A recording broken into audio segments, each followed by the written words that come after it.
Welcome back to my channel. I'm your comedy coach, Linda Landeros. In today's video, I'm deconstructing Saturday Night Live's Liza Minnelli Tries to Turn Off a Lamp.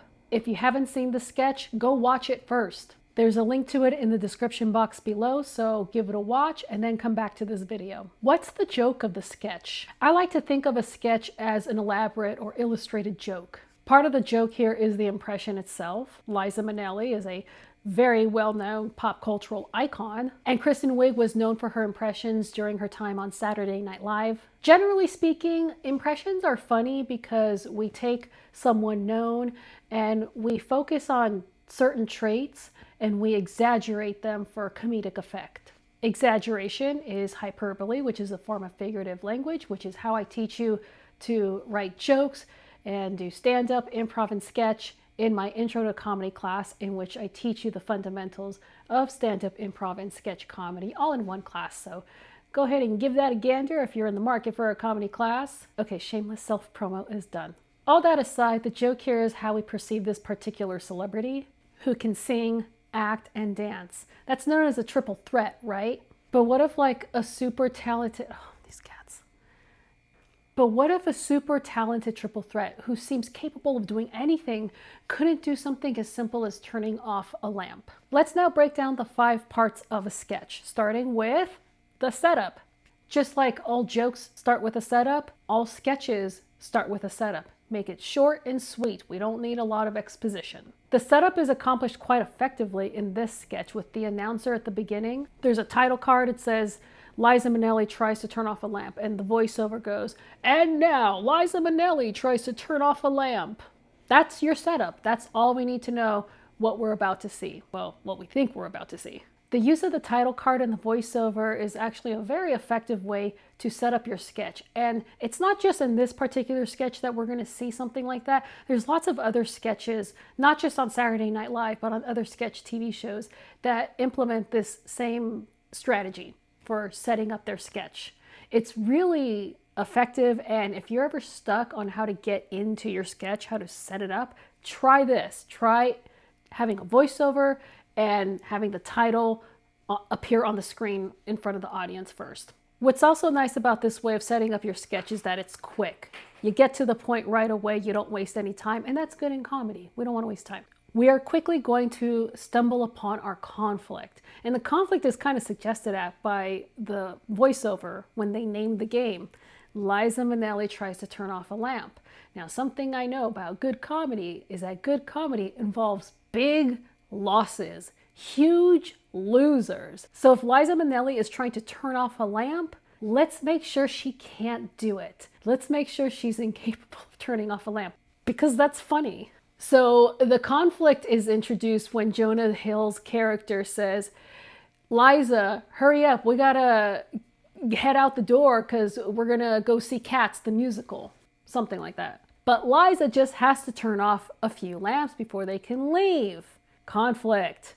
Because now we're going to spend the rest of the sketch trying to get her to turn off some lamps. This is going to get us into our conflict because now we're going to watch Liza be incapable of turning off a lamp. I love that we're setting up a very simple task that like most of us do on our way out the door anyways. You turn off your lights.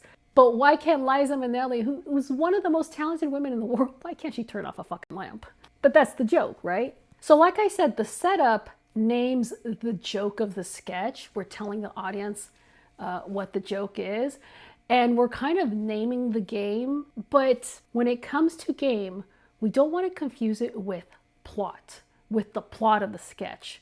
Or like if you were summarizing what the sketch is about, you would say, it's about Liza Minnelli trying to turn off a lamp. That's what the sketch is about. But it's not the game. No, no, no, no. We want to be able to boil down the game to as few words as possible so that we can play the game in another situation with possibly brand new characters. So, how would we summarize this game? She's trying to turn off a lamp, but she's incapable of turning off a lamp. I might summarize this as a simple but impossible task. And you know what?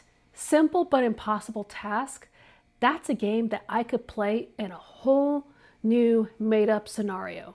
As I've said in several other breakdowns on this channel, the way to test our understanding of the game is to pitch a new sketch with the same game. So I might try to mirror the specifics of this sketch. Liza Minnelli tries to turn off a lamp. I might think of another celebrity trying to do a very simple but impossible task.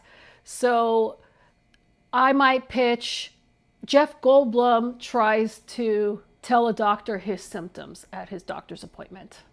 Let's word that a little bit better. Jeff Goldblum tries to tell a doctor his symptoms.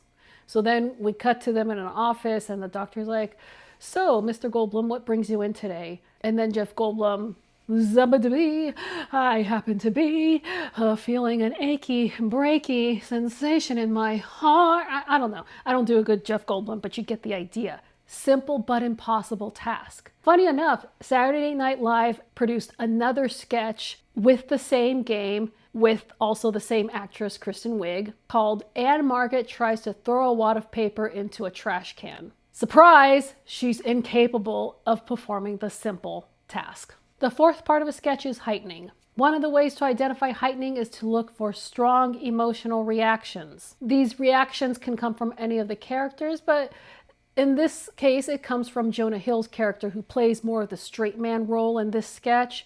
He's kind of feeding the lines to Liza so that he can set her up so that she can do her crazy shenanigans as she gets distracted. In this case, he urges Liza to hurry up and he's like, Liza, please, the kitty cats are waiting, or something like that. Like, he seems to have more urgency as the sketch goes on, but funny enough, he like never seems to move from his very laid back position on the couch, and he's like, I think he's like smoking a cigar. But his verbal urgency juxtaposed with his physical lack of urgency is comedy, baby. We finally get to the button of the sketch, and the button is one final joke. Ideally, if we can, we want to leave our audience off on a high note, so we want to end with a really good joke. Don't half-ass this part. The button here is that it took so long for Liza to turn off some lamps that they missed the show completely. Again, we see the comedic concept of losing.